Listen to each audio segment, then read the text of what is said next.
అందరికీ praise the lord. ఈ రోజు దేవుడు మన కొరకే అనుగ్రహించిన వాగ్దానం ఇర్మీయా గ్రంథము 15వ అధ్యాయము 20వ వచనము.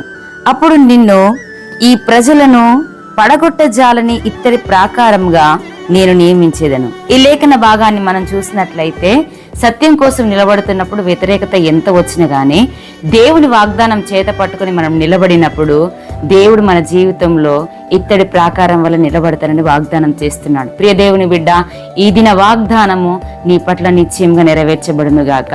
ఆమేన్. ప్రార్థన. మమ్మల్ని మిక్కిలిగా ప్రేమిస్తున్న మా ప్రియ పరలోక రాజానికి వందనాలయ్యా.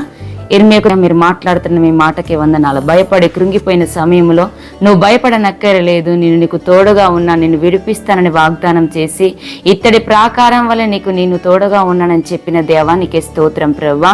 మాకు ఎదురుపడుతున్న ప్రతి సమయంలోను పరిస్థితిలో నాయన యేసయ్య నీ కొరకే నిలబడుటకు నాయన నిన్ను గూర్చిన తండ్రి మాటలు అనేకులకు అందించి వారిగా మమ్మల్ని నిలబెట్టి బలపరిచి బలమైన కార్యం మా ఎడల మీరే జరిగించమని, ఈ దినానికి కావలసిన ప్రతి దీవెన ఆశీర్వాదం మా అందరికీ మీరే అనుగ్రహించమని నజరుడైన యేసుక్రీస్తు నామములో వేడుకుంటున్నాం తండ్రి.